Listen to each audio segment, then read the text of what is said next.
What is up, ladies and gentlemen, boys and girls? It's your boy Goblin, and today we're coming in with a hoot and a holler. This is the worst Tinder date ever. I'm telling you, this day was fucked. Hope you guys do enjoy this video. Drop a like if you do. Also, I just wanted to say real quick, fuck the minigun in Fortnite, alright? I'm not cool with that. If you use that gun, fuck you. But anyways, let's dive into it. So, worst Tinder date ever. Now listen, alright?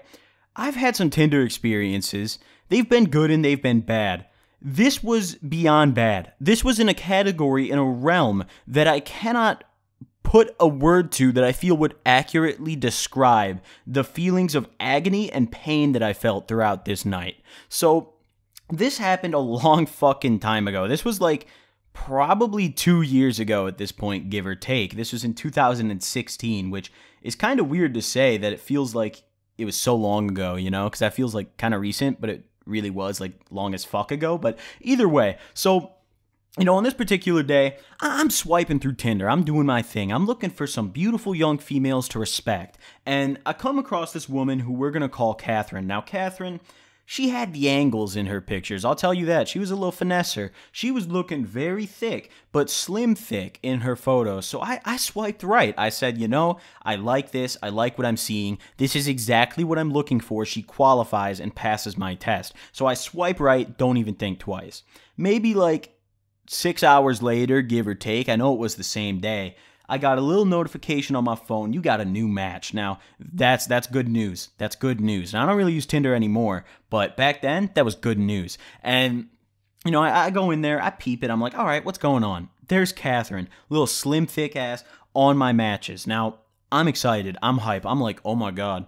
She could have just swiped right on me to try to buy weed from me because one of my pictures was me with a blunt, or she could have swiped right because she liked me. I learned very quickly to take off that picture of the blunt because girls will just like me to buy weed, and fuck that. But anyways, so, you know, I'm kind of chatting it up with her. I tried to find like an interesting way to start the conversation because I was really trying to clap it. And I didn't want to just start off with like the hey, because I feel like that's just a surefire way to make sure that you lose. So I tried to be like creative with it. And I remember I went on like Reddit and under like the jokes subreddit and was like looking for like underrated jokes to like copy paste because I couldn't think of anything on my own. And I found one, you know, and it ended up being my like my key to success on Tinder after a little while. You know, I ended up reusing that joke like a billion fucking times, and it kind of worked, kind of didn't, but we'll get into that another day. So I hit her with the joke. She likes it, you know, she hits me up, she replies to me, we start conversating almost immediately, you know, it's like pretty basic shit, just like, oh, where are you from, you know, are you actually the age on your profile, what do you like to do, you know, and then it kind of became apparent that she smoked as well, you know, became apparent that she was into the hoots and the hollers, and that excited me, you know, I was like, all right, that's cool, you know, I can fuck with that. You know, that's nice. Let's smoke a blunt. Let's link up. And, you know, what I typically do is if like, someone I match with on Tinder or, like, just a girl in general, like, smokes, I feel like that's an incredibly good, like, leverage into, like, getting with them, you know? Because you could be like, oh, let's just smoke a blunt, you know? Let's just chill. Smoke a blunt, you know? Good vibes, you know? Just that kind of stuff. And the ladies eat that up. They're like, yeah, you know, good vibes, you know? Smoke kush, you know? So, of course, she says yes. Now, you know, we're trying to plan out, like, where we're going to do this, what we're going to do. She didn't have a car, and I don't know why that seems to be a common theme for most Tinder girls, but almost every match I've ever gotten where I actually plan to meet up with them, they never have a fucking car. I don't know why. It's kind of ridiculous, but either way, so we planned it out. It was like a week away. You know, we planned next week. I was going to come over to her. We were maybe going to go out and do some shit, but she said I could just kick it at her house if she wants because her parents weren't home. Now, she's the one who offered that. I did not suggest going to her house. She offered that I come to her house. So I'm like, yeah, it's settled. I'm clapping this, you know, this upcoming week. Within the next 7 days, I will be nut deep in there, and it will be great. You know, I was really looking forward to it. So the day rolls around. I remember it pretty well. It was like, I think it was like a Friday or some shit. I know it was a weekend because I just gotten out of school and I went almost directly from school to her house, you know, so I'm pretty certain it was a Friday because, well, no, actually, yeah, no, I'm pretty certain it was Friday. It was either like a Thursday or Friday, but I think it was Friday. And I went like straight from school to her house. I remember, we'd taken it off of Tinder. I had her number. So I called her and I was like, hey, I'm coming through. I'm on my way now. Is that cool? I'll be there in like 20 minutes. She's like, yeah, that's cool. And she lived pretty close to me. She was like, my house was like on one side of the street and then like 3 streets over was her house. Like I don't know how I'd never met this girl. I don't really know like what school she went to because I didn't really ask because I figured she didn't go to my school, so I don't fucking care. But she lived close as fuck to me. So either way, I went over there.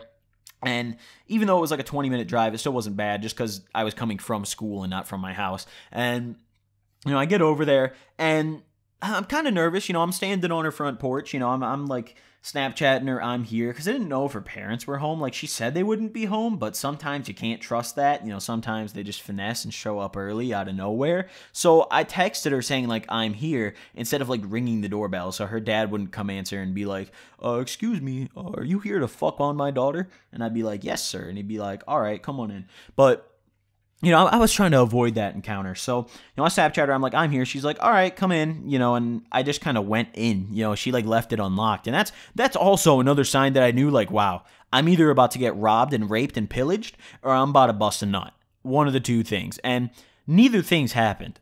Because when I got in there, how her house was laid out, right? You walk in and like the entryway, like, is the kitchen. It was like very weird. So it's like you walk in and like literally there's like a little floor mat, like a coat hanger, and you're like in their kitchen. It was the weirdest fucking layout. And then past the kitchen is the living room, and then there's like off to the left like a little staircase upstairs with like this random room that like wasn't a living room but wasn't like a bedroom. It was just like a room that was like there. It was fucking weird. And in the living room past the kitchen dead ahead, I see her sitting there, and she gets up to come greet me. She like gives me a hug. She's like, "Hey, nice to see you. Good to meet you." That kind of stuff. And I brought a little bit of bud with me, just cause come on, she smokes. First Tinder date, I gotta let her hit the blunt. So I had a little bit of weed with me, maybe like 1.5 grams, 2 grams, nothing crazy, and my pack of blunts in my pocket.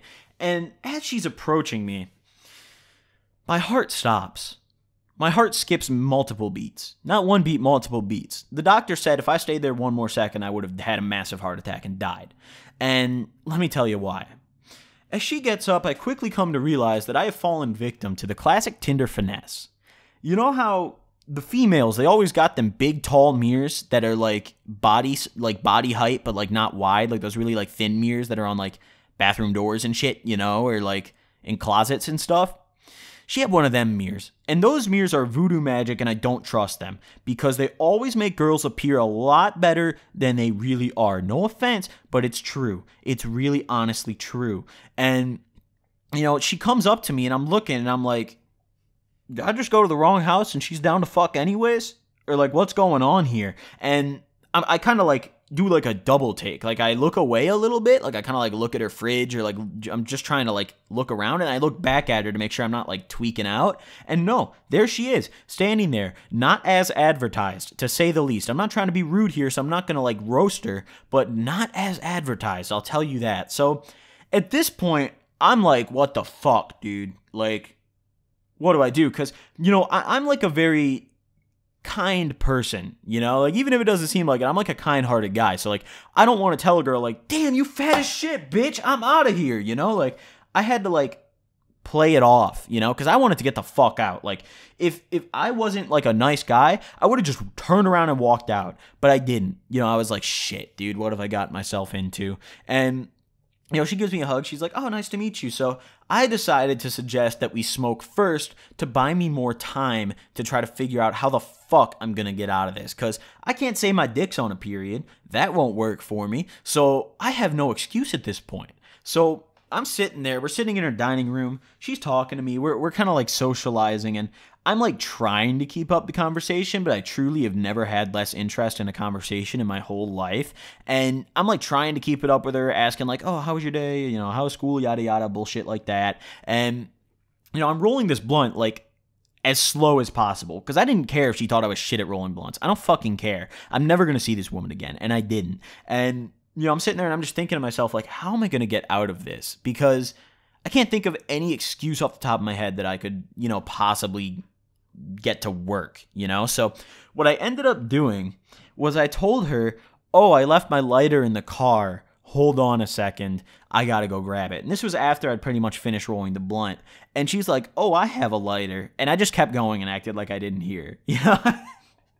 I was just like, oh, hold on a second. And here's where I really look back and regret my decision, because I didn't just get in my car and leave like I should have. I came up with this like outlandishly elaborate plot to get me the fuck out. What I ended up doing was, while I was like in my car looking for it, or quote unquote looking for it, I had a lighter on me, but fuck all that. I FaceTime my friend.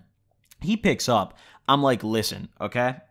I need your help. He's like, what do you need? I'm like, I need you to FaceTime me back in about like 5 minutes and act like you just got robbed and act like you have nowhere to go. Act like you're fucked. Like, act like you're stranded, or like you're having a heart attack, you need to ride to the hospital or some shit. You just got beat up, you just got jumped, something. Just act like there's a crisis and I need to be there. And he was like, all right, I got you. And I was like, what are you going to say? Like, I got to be prepared for it. And he's like, I don't know, I'll think of something, but I'll call you in 5 and do that, So I was like, all right. So I hung up on him. And the whole time I know that my fate is riding on this guy. And this is kind of funny because this is the same guy. If you guys heard my other Tinder story, the one where I went to that girl's house, she gave me head, and then my friend called me saying he got robbed and actually had to get me to come pick him up. That happened from the same guy who I had make this story up, which was like weirdly similar to what actually went and happened to him like a year later when I hooked up with that subscriber. If you guys haven't seen that video. So it was kind of like deja vu. It was kind of fucking weird. But either way, what I ended up doing was, I go back inside. I'm like, oh, I got my lighter. Let's smoke. And, I feel kind of petty for this part, but it was kind of funny. So, what I ended up doing was we go out to her backyard because for some reason we could roll inside her house, but we couldn't smoke inside her house, which kind of upset me. I was like, fuck, I really want to smoke inside because it was like still cold out, So we're outside. I spark up the blunt. I take my hits, I pass it to her, and I'm just tapping my foot. I got my hand on my phone in my pocket. I'm like, fucking please, dude, please call me. And we're maybe like a quarter of the way through the blunt.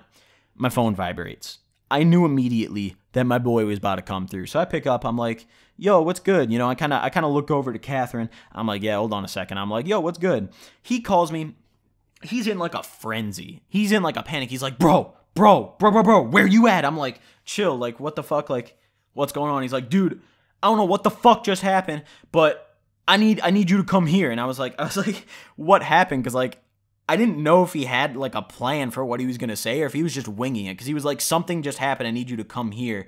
And that sounded like he was just winging it. So I was a little nervous as this call was going on. And, of course I intentionally made it the max volume just to ensure that Catherine heard, every word that my boy was saying. And she heard it, let me tell you that fucking much. And, he's like, bro, I just got my ass fucking jumped. I need you to come get me, bro. I don't know if they broke a bone or some shit. I gotta go to the hospital, bro. I was like, why don't you call the ambulance? I was like, I'll come get you, but like, why don't you call an ambulance or something? He was like, bro, I have weed on me. Like, I can't just call the fucking feds. I was like, shit, dude. Okay, I'll come get you. Where are you? Slide me the location. I'll be there and, as soon as I can. Just hang tight. And he was like, bro, they fucked my ass up. Like, I think I broke something. And like, it was kind of funny what he did. Like, Catherine didn't see, so I don't really know why he had to go this far. But he was literally like on his driveway, I think. Like, on some sort of pavement. I don't know where he was.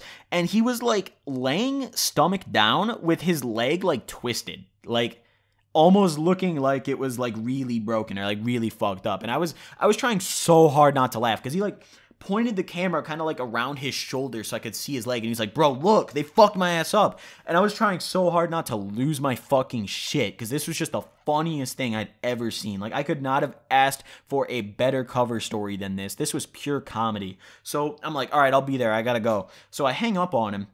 And Catherine's kind of like looking at me. She doesn't really say anything. Like, she's not like, oh, don't go. Or like, oh, you should go. She's just kind of like looking at me. And she was like, that was random. And then she just kept hitting the blunt as if like nothing happened. And I was like, yeah, I really got to dip. I really got to go help him. And she kind of like froze up. Like, she kind of like looked at me. She was like, okay. And in that time frame, she was like kind of hogging the blunt a little bit. So I decided to not be as nice of a guy. And when she was like holding it out a little bit, but not passing it to me, I just took it from her like she was passing it to me.